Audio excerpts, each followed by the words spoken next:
Welcome to Comics Bazaar, the channel of comics commentary and arcana. This video features X-Men number 70, cover dated December 1997. And this, as the cover corner box declares, is a giant size special. There are 39 pages of story and art beneath this cover. The cover itself is an homage to giant size X-Men number 1 from 1975, that cover by Gil Kane. And this is Carlos Pacheco, inked by Thibert, coloured by Liquid, their version of that original giant size X-Men cover. And I think this is a pretty good homage, although at the same time I have a few small criticisms, which is of course that there's only three all new mutants bursting through the cover page here: Maggot, Marrow, and Cecilia Reyes, who doesn't have a code name, even though she's in the Xavier Institute X-Men uniform there. And there's something else as well, which is, what are these four objects? Well, they're supposed to be foreshortened bones, extruded by Marrow, and they just kind of don't read that way on the cover, so just a minor criticism there. And the title of this, or the cover caption, is Deadly Homecoming, and that is pretty much a summation of the inside story. So let's open this one up to the first page, and this picks up after the end of the previous issue, where Iceman is returning to Westchester, returning to the X-Mansion, and he is carrying Cecilia Reyes, and you can see there that Marrow's hanging on as well. So there's banter here back and forth, and let's continue. Let's get past all of that. So they arrive at the front entrance to the X-Mansion. I really like the way that Pacheco has drawn that, and you can see Marrow here not impressed. The Morlock elders constantly flooded our dream time with tales of the mutant haven at the end of eternity's gutter, a place where we could live in the open, free. Even the ugly ones could feel the sun. Now that I'm finally here, I see it's just another upworlder eyesore as she spits on the front driveway. So Iceman, he's looking up. Hopefully, come on, Marrow. Sure, it's not the sub basement of Grand Central Station. Thanks be to God. But I'm sure you'll find all the comforts of your local sewer pipe right here. So he goes up to the door. Marrow pushes Cecilia Reyes forward. There is some antagonism between these two women. I've spent my entire life fighting for respect, says Cecilia through gritted teeth. Miss Thing, and I'm not about to let a snot-nosed psychopath with bad BO push me around like a slab of meat. But Marrow isn't at all intimidated. Interesting choice of terms, meat, she retorts. And then Cecilia comes back with, what is your major malfunction? And Marrow says, self-loathing mutants like yourself with no spine, just to pick an easy one. So these two, there's no love lost between them, but and Cecilia's here thinking to herself, what have I gotten myself into? Yesterday I was sucking down double espressos to stay awake for a triple shift in the ER, because she's an ER doctor, surgeon. And the fact that she's a surgeon is going to come in handy shortly. And she continues thinking to herself, today I'm running scared with bone-throwing mutant outlaws clinging to the last shreds of my sanity. Coming here was a huge mistake. A few days to get my bearings, figure out my next move, and I'm gone. Because readers would be wondering, since she hates being involved with Iceman and Marrow, why is she hanging around? Why doesn't she just go back to the Bronx? Well, she doesn't. So Iceman here is using his ice powers to open the door. He's forgotten his keys. And let's turn the page. What does he find? The whole place has been stripped bare. And that's really great work by Carlos Pacheco there. The three-point perspective on the interior of the X-Mansion. I like how Liquid is showing the light coming in through the windows as well and cast across the floorboards. It's really, really well done. So there's nothing there, not a stick of furniture. Everybody's shocked. And Cecilia, surprisingly, is most upset. Nothing, there's nothing here, she says. Why did I follow you? For this? For nothing? So Marrow's delighted with Cecilia's distress. Iceman is distraught as well.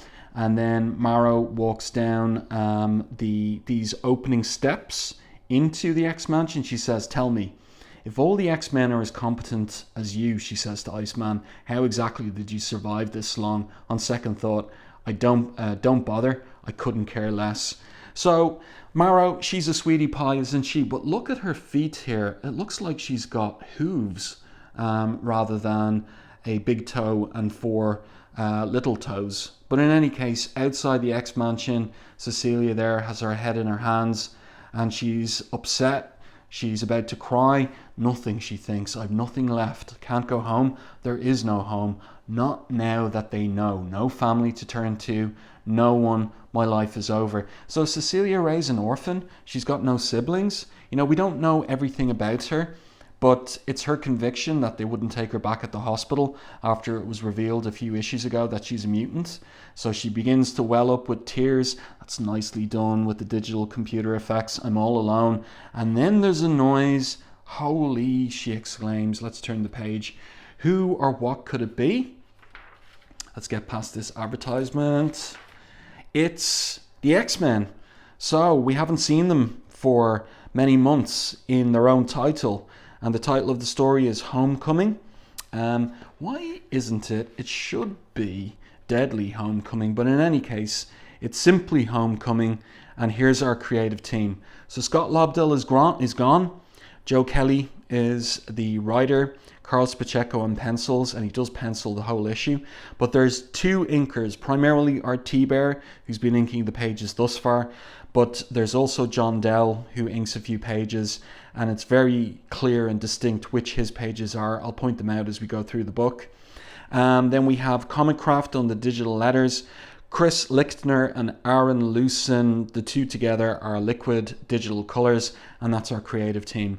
But as you look at this splash page here, really great foreshortening by Carlos Pacheco, like the drawing of Storm there, and Cyclops looks good as well. But you'd almost miss it unless you paid more attention to the magenta Firebird here, that is Phoenix, who is carrying him with her telekinesis.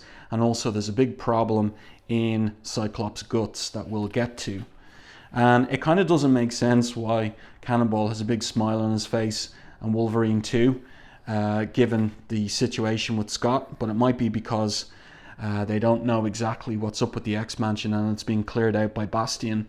So Cannonball, when he's blasting, he's invulnerable and anyone he's carrying too. So they blast through the roof, which is ridiculous. Why not just go through the front door, lads? All the way through the wooden floors. And they're trying to get to MedLab, but it's gone. And here, Jean spies Bobby, and she says, get down to the MedLab and prep the autodocs. Scott's been hurt, and my telekinetic cocoon is the only thing keeping his insides on the inside. But then she begins to look around. What's going on? Where's everything? Storm sees it too, as well as Marrow behind Iceman's cocoon. And Marrow spots Storm. And of course, the big climax of the double-sized issue 325 of Uncanny X-Men was when Storm pulled out Marrow's heart and thought that she'd killed her. But Marrow's alive, and it turns out she had all along more than one heart. Hello, Storm, she says, biting on one of her bones. Long time no slay. Guess who's coming for dinner? Wind Rider. You, me, later. She says to Storm, but there's no time for that because, of course, Scott is in danger. I like the way that Wolverine kind of touches down on the floor there. And he says, gone. We've been picked clean. So he's had a sniff around the house with Cannonball blasting them through the sub-basement. And Wolverine continues, got Bastion stench all over. Place reeks, oh antiseptic nothing. Stretched my senses to their limit to see if he missed anything, but the man was thorough. Scraped the joint down to the molecular level. Nanotech's same stuff he used to turn your hubby into a walking time bomb. Way bad mojo. So Jean is distraught without the lab. The equipment, how do we get that thing out of him? And Scott, of course, selflessly says, Jean, please, leave me. The bomb, Bastion's last shot at us. If it blows, save yourselves. So, Cecilia, she's a surgeon, a cardiac surgeon, and she's there. She's coming back into the X-Mansion. There's a job here for her to do. And Jean is saying, God help me, we will not leave you alone. And then the scene switches. Meanwhile, as the locals say, down the road a piece. So there's this lawyer, and he's going through some legal papers here about incapacity of said individual. All assets of the Xavier estate will be placed into receivership.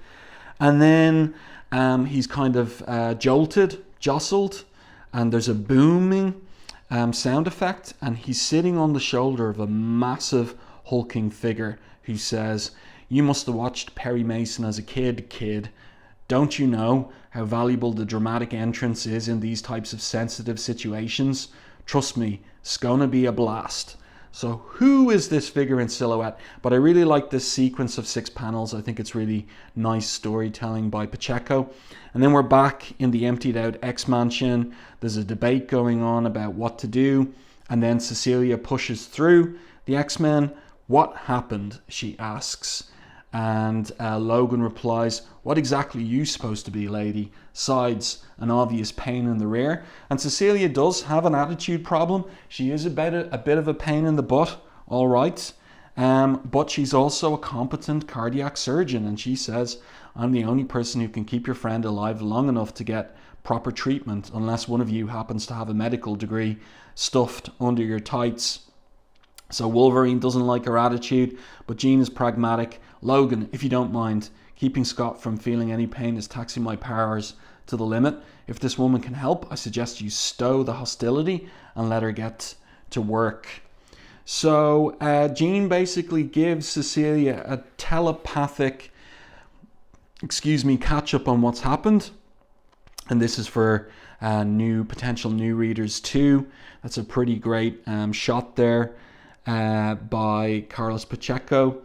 And so we get all about the capture of the X-Men and how Scott was taken on a detour by Bastian on the off chance we escaped his mutant death camp. He wanted a plan B in place. That monster put something in Scott surgically, opened him up, invaded him, and implanted a device constructed of the same nanotechnology that drove the Prime Sentinels, but in this case a bomb. We need to get it out and keep Scott in one piece. That's it for the show. You can start breathing again. So Scott here selflessly wants his wife and friends saved and to forget about him. But Cecilia is thinking to herself, all this suffering just because we were born different. So she's getting that there should be, solidarity among mutants, and at the same time she has her Hippocratic oath too. And then she starts analysing explosive device in your guts. No surgical instruments or anaesthetic, and not a single sterilised piece of equipment for miles. In medical terms, we're toast. So Jean says, I've always hoped that when our time came, Scott and I would be lucky enough to die in each other's arms, but this is a little ahead of schedule. I can't save myself, please. So she's thinking here, and then she snaps to. All right, listen up, she says. I need tools, I need supplies. I don't care what you have to do, just make them happen. Stat. Cornpone, I need gauze, tape, blades, any antibiotics you can get your hands on, and a staple gun. So Cannonball is heading off. You, the tall sister, she says to Storm, I need water boiling, lots of it. So Storm says it'll be done. And then Cecilia says, Jean, can you keep up with the mental anesthetic for a while? So she says, as long as you need. And then Cecilia, and this is like she is taking her life in her hands here, turns to Wolverine and says, good, hairball, what can you bring to the party besides the scowling and intimidation thing? And he says, well, Doc, unless our boy Sammy finds a Scalpels or Us open on weekends, consider me your pocket surgeon, as he extrudes one of those bone claws, which he still has in the continuity. So let's get past the advertisements here. And then we have a meeting between Storm and Marrow out on the Xavier domain, where Storm has gone to find a bucket to fill with water, and then she's going to use a lightning bolt here in order to boil the water. And so there's the beef between them. Marrow's mocking her, goading her. You feel safe here, Aurora, truly safe, she asks her with a big grin on her face while picking her teeth with one of her bones. And Storm turns on her. She says, one might want to seriously consider returning to the sewers. Oh no, Weather Witch, says Marrow in reply. It would break my heart. And of course, that's a pointed piece of vocabulary there, since Storm tore her heart out in 325, to miss out on a chance to dance with you. And it's already done that once. See you around campus, chum. So Marrow going to stick around in order to get revenge on Storm. And here we go. This is John Dell inks over Pacheco's pencils. And you can see from the difference in style of inking, the amount of rendering, hatching, cross-hatching, fine detail that Thibert is finishing over Carlos Pacheco's pencils compared to what John Dell does over Pacheco's pencils. No cross-hatching at all on this particular page, as you can see, and thicker ink lines as well. So what happens here is Cannonball arrives back with supplies from a pharmacy, and so Cecilia's asking, where's that sister with the water? Over here we've got the letters page, only a few letters here. Someone is delighted with the new character Cecilia Reyes. X-Men 66 brings the true introduction of the character Dr. Cecilia Reyes. And what a good job you did, says Mario Guzman. She is one of the strongest, most independent, don't take crud from no one women I've seen in comics in a while, and a fellow Puerto Rican at that. She seems like a true leader. She's a pain in the butt. Over here we have the statement of ownership, and the print run is 488,000 on average, but the closest copy number for the closest copy to filing date, 433,000. So the numbers are ticking down, but still very healthy compared to the present day.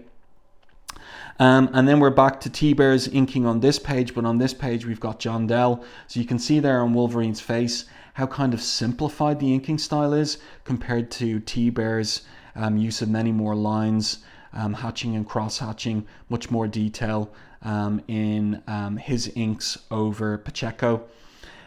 So here there's debating. Wolverine is sticking his bone claws into the boiling water in order to sterilize them, getting ready for the operation. Jean uses her powers in order to knock Scott out, gives him a kiss there. They're all worried about him. Are we as readers worried about Scott? Are we really of the opinion that that bomb is going to go off and Cyclops is going to be killed? No, not at all. So Thibert's back on inks on these two pages here. Really great couple of pages, like the layouts on these pages. And Cecilia guides Wolverine's hand with the bone claw in order to make a slow, steady incision across his stomach. Now this scene here is a little bit unbelievable. Iceman there is about to throw up when he gets to see inside Scott's guts. And Wolverine, this is the part that I really don't believe. Woa, is that his? Yes, it is. Keep going. Almost there. Like, Wolverine has slashed the guts out of so many villains over the years. Why on earth is he in any way shocked at what he's seeing when opening up Scott's stomach there? It just doesn't make any sense. Unless you want to rationalize it and say because Scott is someone known to him, it's a little bit more shocking, but I just don't believe that, to be honest. It's kind of, the characterization is off. But I do like this piece where the doorbell goes, ding dong, and Iceman says, ding dong, you gotta be kidding me. So, who's at the door? Storm flies up and she thinks, the Xavier Institute is supposed to be a legitimate school. We've spent our lives maintaining the facade, but with the professor gone, our facility gutted, is the charade still viable? I do not know. For now, though, a rolling mist should help maintain cover from prying eyes. So she pulls the door open slightly and says, this had better be important. Who is it at the door in his Sunday best? It is Kane Marco, aka Juggernaut, and he's got that lawyer there on his shoulder from the law firm Grayson, Wayne and Perkins. Please, Monroe, he says, I'm in my Sunday's best. Today it's just plain old Mr. Kane Marco and his hotshot junior attorney, Brad Perkins. You don't have to say it. Damn, I look good, he says. So what's Juggernaut doing there, and why does he have a lawyer in tow? Well, the operation is proceeding downstairs, and the lawyer begins.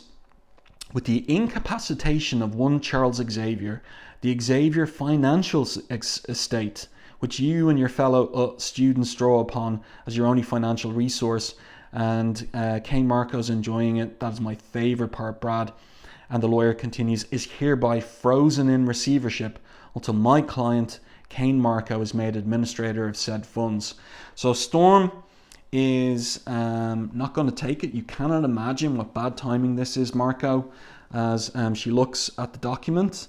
And what is the reason that Juggernaut is there? Well, he says, I need cash fast to help my pal block back Tom Cassidy. Figure I might as well scrape together what I'm owed as Charlie's half-brother. Already been to New York City, tapped that dry, or that well dry. So there's a reference there to Fighting Spider-Man and Peter Parker 84. And Storm says, when Juggernaut asks her, what do you think of this? Not a thing. Call again when I've the luxury of ignoring you properly. And she says, and good luck walking home with the roads washed out. So Storm starts. Let's turn the page. It's pelting rain. Juggernaut says, I hate them jerks. That's pretty funny. And here is Cannonball, and he's trying to mash up some antibiotics, I think. And then, interestingly, Marrow comes over and is helpful. And she also looks a little kind of shy. She says, looks like you need a bigger pestle, boy. A pestle for that mortar. You do know how to grind, don't you? And there's a double entendre behind what she says, and we'll see what's going on there at the very end of the issue. So Cannonball says, sure, miss, much obliged. It's like as if Marrow's taken a fancy to innocent old Sam, because that's the way he's being portrayed here, instead of the tough man he became in X-Force under Fabian Nicieza's pen. But anyway, so Cecilia here is inspecting the incision. Holy good Godfrey, she exclaims. So much for the medical books. This is the complete opposite of good. So things get complicated. Juggernaut smashes his way into the X-Mansion, and then he starts running up the stairs, and he begins to see what's going on here. Where's all the stuff? So, nothing here but one of Snowball's ice sculptures, and, well, I'll be the Boy Scouts down for the count. This is too good. And then he says, with malevolent delight, Brad, I've been thinking, maybe I don't need to make no legal claim on Charlie's stuff. Maybe I can save myself a whopper of a fee if I just up and take it the old-fashioned way. So here he is, transforming into his mystical armor and getting ready to attack. I don't know if this is the best anchor image I've ever seen of Juggernaut. He looks a bit on the slim side in the waist, so that's not the way I would draw him. But in any case, he continues here. He says, why put off beating the tar out of the ex-chumps till tomorrow when you can kill them real good today? And then, this should have been a page turn. There's a voice-off panel that says, because the worthless life you save may be your own, get out of our house. So the other half of the X-Men have returned from Antarctica, and minus Gambit, of course, minus Bishop, and with Maggot and his slugs in tow, and the Beast there, of course, as well. And here we get a good look inside Cyclops' stomach, and we get to see the nanotech bomb. So Logan says, the nanotechs, Doc, millions of microscopic machines all working as one, fighting against Jean's TK to carry out their mission. Only if I remember the sci-fi from my Shadow Ops days, those are breeder class nanos, very black box stuff. They ain't coming together just to explode. Can't recall the physics, but the dumbed down version is this. They reproduce like rabbits on steroids. Then the offspring reproduces, and so on and on. So in about 2 seconds, everything for a 3-mile radius is entombed in grey goop. Specifically mouths, lungs, body cavities. So Cecilia realizes it's a tough spot now. Meanwhile, there's aggro here. Juggernaut says, well, the gang's all here except for Bishop and the pretty boy Cajun. What happened? LeBeau get tired playing good guy and finally show his real stripes? And Rogue says, you couldn't have picked a worse day or a worse opening line. I'm going to tear you anew. But Joseph holds her back and she punches him or pushes him away. This is another page inked by John Dell rather than Thibert. Thibert on this page, John Dell on this page. What has gotten into you? Exclaims Storm. And where are Remy and Bishop? So Rogue says quietly, Gambit, he's gone, Storm. She asks, is he dead? To me, he is. So Juggernaut is delighted at this. Ha ha. Ain't this precious? It's finally caught up to you, hasn't it? After all the onslaughts and sentinels and the zero tolerances, you punks have lost it. You're falling apart. Now, he shouldn't be laughing at Onslaught because he was turned into a gibbering wreck by Onslaught. He ended up looking very weak going up against Onslaught. But in any case, he's forgotten all about that. Meanwhile, Joseph here is angry. She struck me, he thinks. If not for my magnetic force field, she could have. But then he turns his anger not on Rogue, but on Juggernaut. And in the meantime, the distraction here, Jean hasn't been able to maintain keeping Cyclops in sleep and pain-free, so he screams in pain. And Joseph here, again, this is another page inked by John Dell. He says, this has been a traumatic week, Marco. I could use a release, so please give me a reason to halt the flow of blood to your meager brain. Laugh at me. Cecilia here, she says, Storm, I need a big cyst here now. Jean lost her grip on the bomb and Scott's awake. So Juggernaut, they're wondering about this bomb. Storm says, Hank, the doctor needs your medical expertise. Joseph contained that device. So the beast bounds away. And here it looks like Marrow's saying, hold on, hey, the bomb seems a lot more urgent than this stroppy Royanik. So go do what you do best and let the girls and me handle the light work. I'm Maggot, you're Biscuit, hey. So I think Maggot here is being characterized as South African, if I'm not wrong. It was unclear to me what he was in the beginning. It seemed like he had maybe a British and then an Australian, but now I think, is he South African? Is that where he's supposed to be from? I mean, here we have Wolverine. He is backing up Jean. Beast arrives. Stars and garters, Scott. What's happened? So he begins to analyze what he's looking at. Autonomous nanotechnology, breeder config, hid out in the circulatory system until awakening, currently accumulating in the peritoneal cavity in pre-detonation phase. So Cecilia recognizes that he's got knowledge in theoretical physics and basic anatomy. And then she turns around and she catches sight of him for the first time. You're an animal. So she's in shock. It's not animal, miss. It's beast, he says. A beast which happens to know a thing or two about the dynamic applications of nano-effusive devices. And I like this little part. Animal is a Muppet. So that's pretty good. So here we have Marrow facing off against Juggernaut. The lawyer here, one of the slugs gets on top of him and he's freaking out. And Marrow here threatens they eat through anything, everything. Least of all, Vrot stopcackers like yourself. So shall we get to it? And Juggernaut here starts laughing. You got chutzpah, kid, I'll give you that. You make me smile.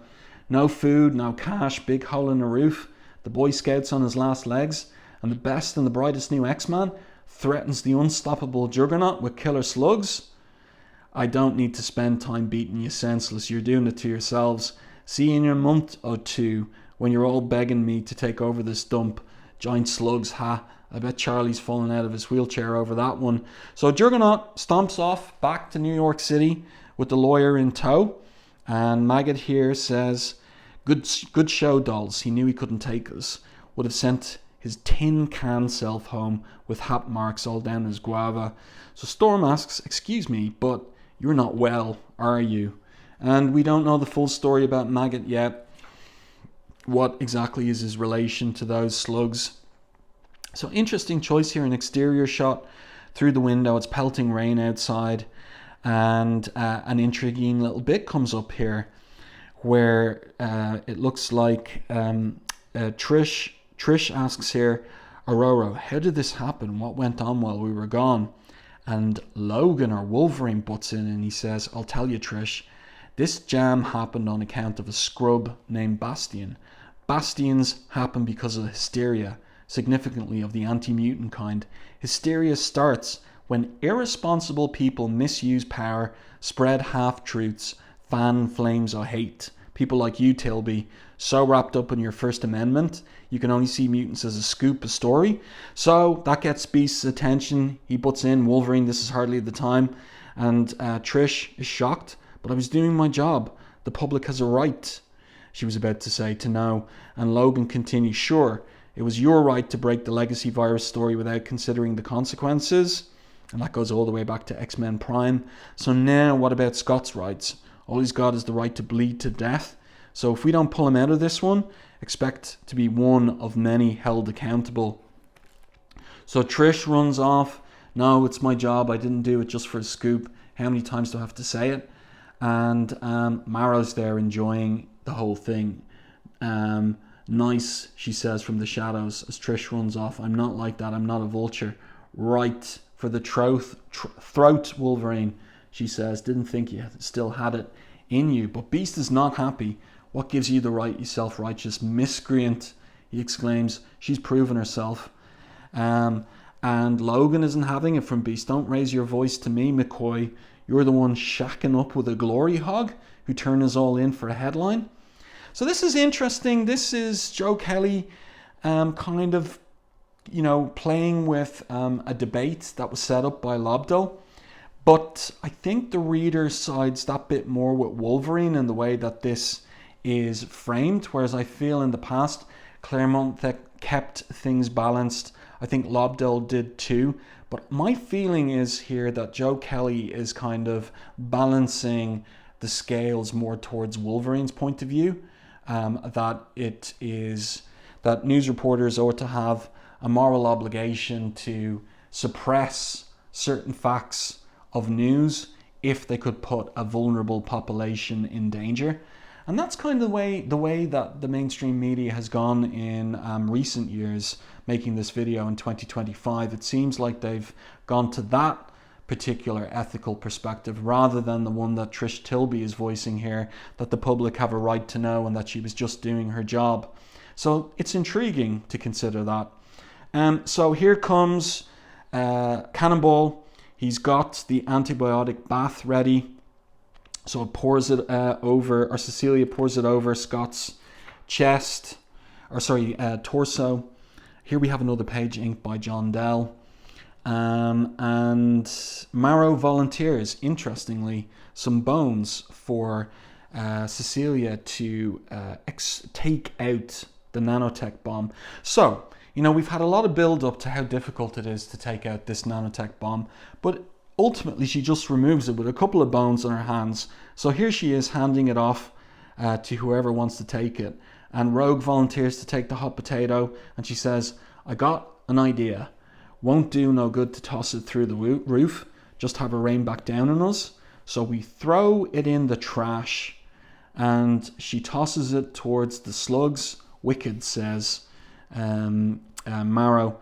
And I really like this drawing of the slug opening up and taking in the nanotech bomb. So the two slugs are Eenie and Meanie. So this is Meanie here. You're on, Meanie, says Marrow. Don't disappoint Daddy. Now have a look at Maggot's color here. So he's got a brown skin color. But what happens after the maggots ingest something? Let's turn the page. You see he turns blue, right? So what's going on? What does it mean? Like, we're being fed these little details in respect of maggot, and we're not getting the full story just yet. So the maggot contains the bomb somehow, meaning you cool. So she belches, goes up on his forearm. That's a good one. Love, fixed up. I know. No need to say it. The coolest, the Mac. Very 90s expression there. To die for, I could go on. Newest X-Man, huh? How does that sound? Hey. So his whole attitude has, not just his color, but his attitude has changed. He's full of energy. Everybody here is looking in horror, but Rogue is delighted. That's a good expression on her face there. I think that's well done by Pacheco and Thibert. So Cecilia says, wow, I think we can close now. Somebody tossed me the stapler. So there's no danger in, closing his, the cut in his torso. There's a bed of leaves for him there to lie on. And so we're wrapping up now.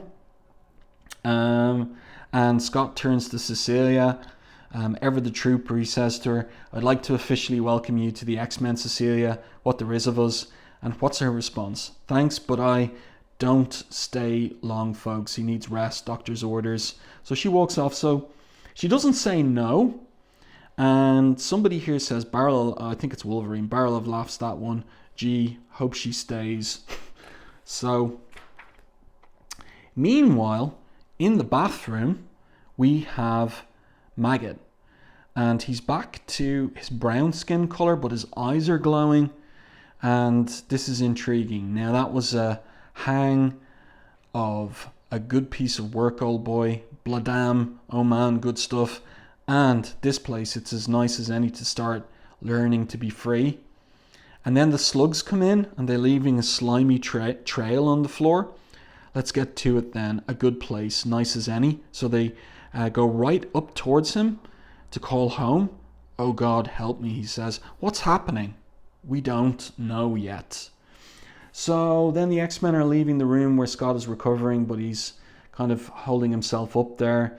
And he says, Jean, is something wrong? And she says, no, hon, everything's just fine. Scott says, I expect the rest of the team to strap on a happy face for my benefit, Jean, but not you. So she says, right, fine. She's going to share with him her thoughts. You couldn't cut the tension in the mansion with a 10-ton chainsaw, she says. Marco wasn't far off base. This last tragic year, it's getting to us, picking us apart. Half of us are at one another's throats as the Beast and Wolverine are glowering at each other. Bishop is lost. Oh yeah, Storm is giving out to Iceman there about bringing Mara to the X-Mansion. Bishop is lost in space somewhere, says Jean. Not to mention the Professor's MIA as well. But they better get on that and find Professor X. And Gambit? Let's not talk about Gambit tonight, darling, she says. Joseph is on the roof in the pouring rain. Rogue is there, distraught. Where's Gambit? He's in Antarctica, where you left him. It's a story for another day. So Trish is looking at her reflection in the window. Is she feeling guilty? And then we see Maggot again. On top of that, where are our guests? What do we know about them? Their secrets, their anguish, their potential for destruction. And this is the interesting conclusion here with Cannonball watching Mara as she goes into a room that she's claimed for her own. But Jean, in spite of all that, says Cyclops, in spite of the unknown and the pain everyone's trying to process, the job got done. We survived. The X-Men pulled together, cooperating towards a common goal, a team, just like the Professor would want us to be. But this is all ironically counterpointed with Mara blowing Cannonball a kiss, and then as she closes the door, the sign on the door, this way to a dark ride, in terms of the future of the X-Men, and also Mara's invitation to Cannonball. It's kind of, what would we say, an interesting way of flirting with Cannonball and a promise of what it might be like if he ever went into her room. I'd say that puts us ahead of the game, says Cyclops, naively, even if just by a little. You'll see, Jean, things are going to start looking up for the X-Men. I can feel it in my bones. And we've got the bone there stuck on the doorway after Mara carved the message in. Next, the beginning. So the beginning again, always new beginnings. So, decent enough. 39 pages of story and art. I felt that we could have got over the whole business of the nanotech bomb a bit faster.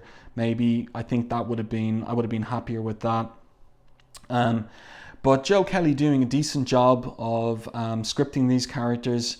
Nobody really talking in a way, except for Wolverine when he was kind of like aghast at the inside of Scott's stomach. Aside from that, I think everybody was kind of on model in terms of their voices and characterization. And great artwork by Pacheco. And again, with the contrast with John Delzing, so you can really see how Thibert is finishing Pacheco's pencils with so much more detail, rendering, hatching and cross-hatching as well. Well, I do hope that you enjoyed this review and commentary on the giant-sized X-Men number 70. Let me know your thoughts on this one in the comments section. If you enjoyed my review and commentary, please like and share the video. It really does help the channel. And if you haven't done so already, subscribe to the channel and stay tuned for more content like this.